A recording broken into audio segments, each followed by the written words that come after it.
Assalamualaikum warahmatullahi wabarakatuh. Perkenalkan, nama saya Muhammad Khofiful Rifki dari kelas 12 KAA. Pada video kali ini saya akan sedikit menerangkan mengenai materi termodinamika. Langsung saja ke materinya. Termodinamika. Pengertiannya sendiri yaitu termodinamika merupakan cabang ilmu fisika yang membahas hubungan antara panas atau kalor dan usaha yang dilakukan oleh panas atau kalor tersebut. Dalam termodinamika terdapat hukum kekekalan energi yang bunyinya energi tidak dapat diciptakan atau dimusnahkan, tetapi hanya dapat diubah dari satu bentuk ke bentuk yang lainnya. Kemudian ada gas ideal yang memiliki rumus utama yaitu P kali V sama dengan N kali R kali T, atau pressure dikali volume sama dengan number of moles dikali universal gas constant dikali temperatur. Kemudian ada pengembangan dari rumus utama tadi yaitu N, atau untuk mencari number of moles, sama dengan P kali V dibagi R kali T.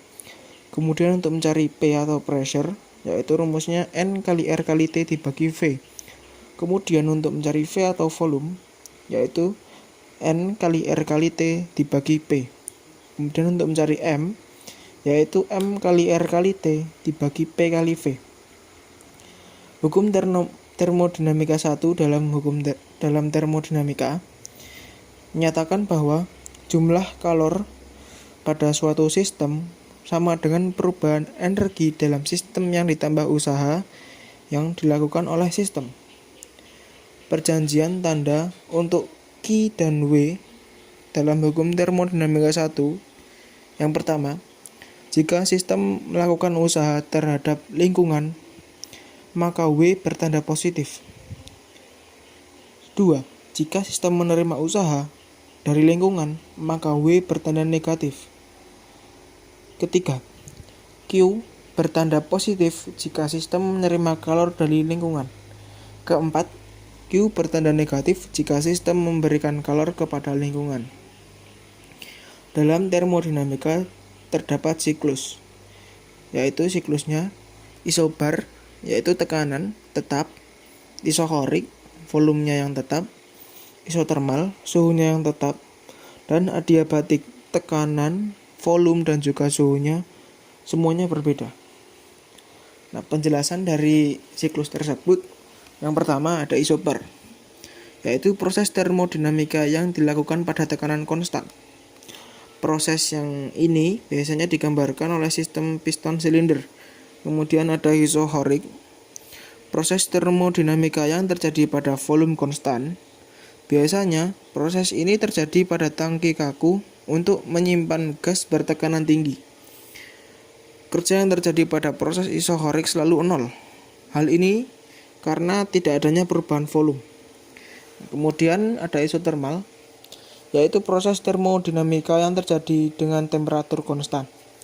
Contohnya yaitu sebuah piston mengalami ekspansi secara perlahan hingga temperatur terjaga konstan. Kemudian ada adiabatik, proses termodinamika yang terjadi pada saat sistem terinsulasi sempurna. Artinya tidak ada kalor yang masuk atau keluar dari sistem. Nah, ini ada tabel mengenai tadi ya, siklus tadi. Kemudian rumusnya untuk proses adiabatik, delta U sama dengan minus W. Untuk isohorik ada delta U sama dengan Q. Untuk isobarik ada delta U sama dengan Q dikurang W. Kemudian untuk isotermal ada Q sama dengan W. Kemudian pengaplikasian termodinamika. Yang pertama ada mesin Carnot. Mesin Carnot sendiri memiliki 4 langkah pengoperasian. Langkah yang pertama, gas mengalami ekspansi isotermal. Kemudian reservoir suhu tinggi menyentuh dasar silinder dan jumlah beban di atas piston dikurangi. Selama proses ini berlangsung, temperatur sistem tidak berubah, tetapi volume sistem bertambah. Dari keadaan 1 ke keadaan 2, sejumlah kalor atau Q1 dipindahkan dari reservoir suhu tinggi ke dalam gas. Kemudian untuk langkah kedua, gas berubah dari keadaan 2 ke keadaan 3 dan mengalami proses ekspansi adiabatik. Selama proses berlangsung, tidak ada kalor yang keluar atau masuk ke dalam sistem. Tekanan gas diturunkan dengan mengurangi beban yang ada di atas piston. Akibatnya temperatur sistem akan turun dan volumenya bertambah.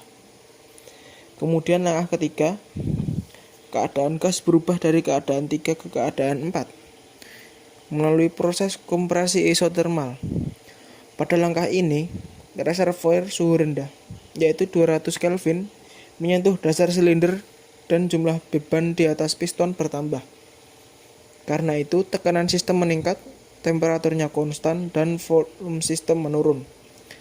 Dari keadaan 3 ke keadaan 4, sejumlah kalor atau Q2 dipindahkan dari gas ke reservoir suhu rendah untuk menjaga temperatur sistem agar tidak berubah. Langkah terakhir yaitu langkah keempat, gas mengalami proses kompresi adiabatik dan keadaannya berubah dari keadaan 4 ke keadaan 1. Jumlah beban di atas piston bertambah.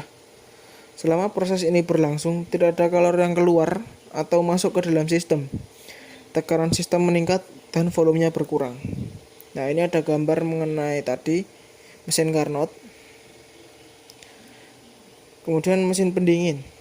Mesin yang berfungsi memindahkan kalor dari lingkungan bersuhu rendah ke lingkungan bersuhu tinggi. Prosesnya tidak dapat berlangsung secara spontan, tetapi perlu energi tambahan ataupun usaha yang berlangsung dari luar sistem. Contohnya adalah lemari es. Untuk rumusnya sendiri, Kp sama dengan Q2 per W sama dengan Q2 per Q1 dikurangi Q2 sama dengan T2 per T1 dikurangi T2. Kp sendiri artinya koefisiensi performansi. Q1 dan Q2 artinya Q1 kalor yang diserap, kemudian Q2 kalor yang dilepas. T1 yaitu suhu pada reservoir tinggi dalam Kelvin, dan T2 suhu pada reservoir rendah dalam Kelvin, dan W yaitu usaha. Sekian dari saya, kurang lebihnya mohon maaf. Semoga bermanfaat. Terima kasih. Wassalamualaikum warahmatullahi wabarakatuh.